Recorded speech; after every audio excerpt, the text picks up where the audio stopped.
Hello, pro wrestling fans, and welcome to Pro Wrestling History Radio Daily, where we give you all your pro wrestling births, your deaths, title changes, and big moments for this day in pro wrestling history. I'm your host, the eclectic gentleman Stephen Watts, recording just outside of your nation's capital in Washington, D.C. It is February 18th, and I hope you are having an amazing day. So let's start off with some positivity, and these are your pro wrestling birthdays. Starting off our pro wrestling birthdays, 1918, the Hollywood vampire himself, Classy Freddie Blassie. 1955, it's one of the Rougeau brothers, Raymond Rougeau.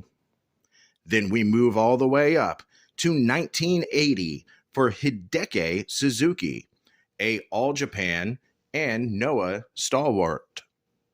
Then, of course, our final birthday, 1981, indie regular and, by some people's words, a legend, Larry Sweeney. Moving to our pro wrestling deaths. 1961, Chick Giabaldi. Now, Chick actually passed away after a match with Bruno Sammartino in Madison Square Garden. He did have a heart attack at the arena and passed away, sadly. 2003 sees former Sicilian tag team wrestler, tagged with Captain Lou Albano as part of the Sicilians. They were part of the WWF and were their tag team champions for some time, Tony Altamore. Then we move up to the NWA legend herself. Of course, the NWA women's title is named after her. 1989, Mildred Burke passes away. 2017, the Mad Russian himself, Ivan Koloff, passes away. 1995, one of the greatest minds in professional wrestling, Eddie Gilbert, passes away. 2014 sees one big man pass away. Viscera, or aka Mabel, however you know him as. And then lastly, sadly, 1993, Kerry Von Erich passes away due to suicide. All right, enough of the sad stuff. Let's get to those title changes and big moments for February 18th. All right, everybody, let's look and see what title changes and big events happened for this day in pro wrestling history. Starting off in 1978, WWF World Heavyweight Champion Superstar Billy Graham defeats Bruno Sammartino in a steel cage match in Philadelphia, Pennsylvania, when Sammartino gave Graham a kick that sent him through the ropes and out the open door. Moving on, 1980, WWF ran Madison Square Garden, with the main event seeing WWF World Champion Bob Backlund defeat Ken Patera via countout. Pat Patterson was the special guest referee. Of course, this was in the middle of the card, because back in that day, WWF ran the main event at the middle of the card. Quite a difference from today, obviously. But that last match on that card sees Tony Atlas defeat Hussein Arab, aka later the Iron Sheik. So quite interesting there. Moving on to 1983 in another WWF Madison Square Garden show. The main event sees Intercontinental Champion Don Morocco defeat WWF World Heavyweight Champion Bob Backlund via countout. A lot of countouts for Backlund's matches, especially in the early 80s, or him getting disqualified, if I remember. The last actual match on that show sees Pedro Morales defeat Buddy Rose. Moving to 1984, Brad Armstrong defeats Ted DiBiase in Atlanta, Georgia, to win the Georgia national title. Armstrong was wrestling under a mask as Mr. R. DiBiase thought it was Tommy Rich underneath the mask, as Rich had been wrestling as Mr. R in previous weeks. DiBiase pulled off the mask, but was then distracted by Rich, who was waving to DiBiase from the interview platform. The confused DiBiase was quickly rolled up and pinned by Armstrong.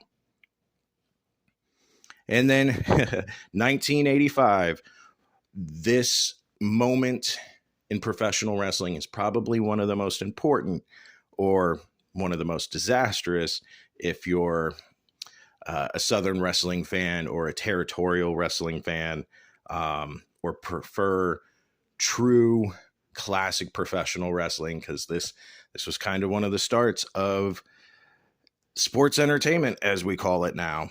1985, one of the most famous matches in WWF history, the war to settle the score between WWF World Heavyweight Champion Hulk Hogan and Rowdy Piper, takes place in Madison Square Garden.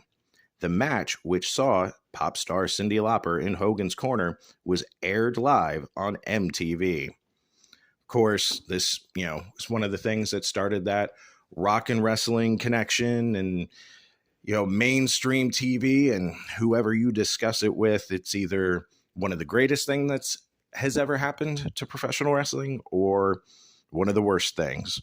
I can definitely see both sides.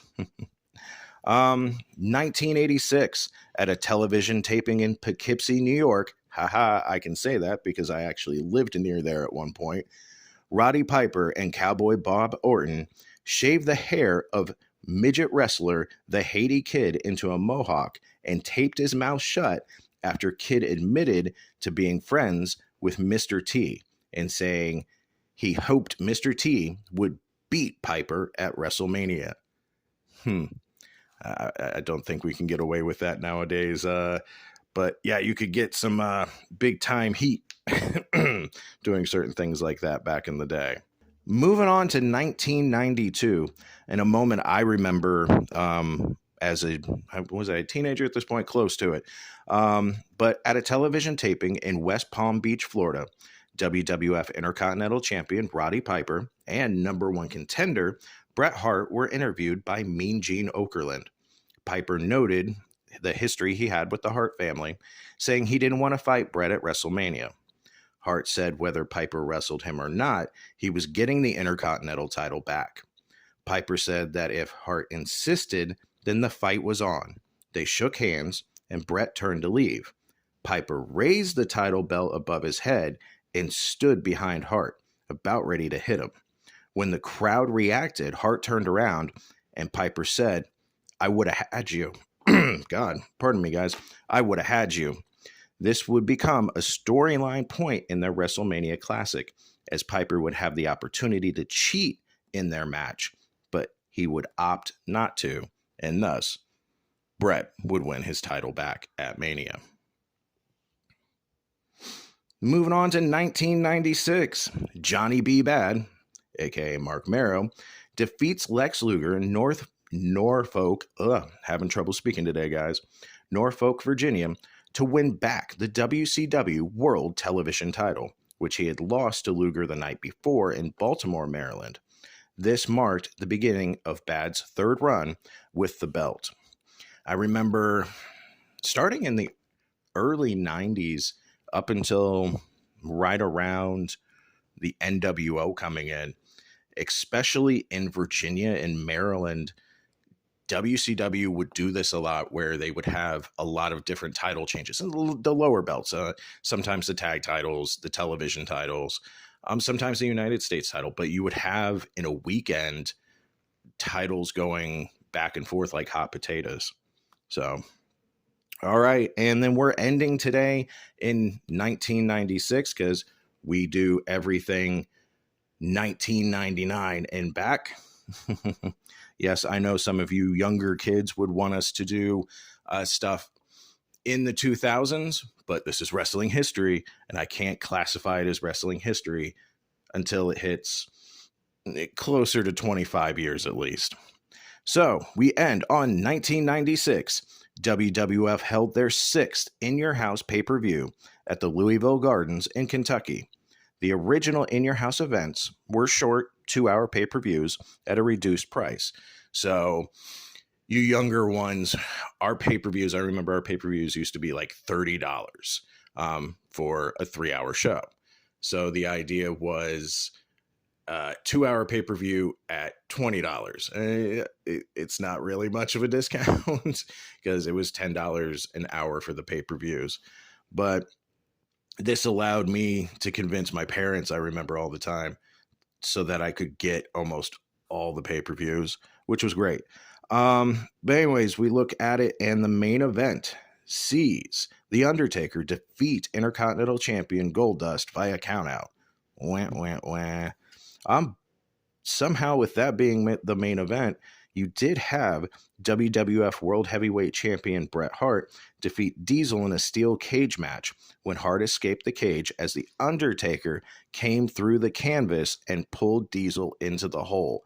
I remember that, and then the smoke would come out and so forth. If I remember correctly, which I'm almost positive, this started Diesel's last little run, and his last match would be at WrestleMania that year before jumping to WCW.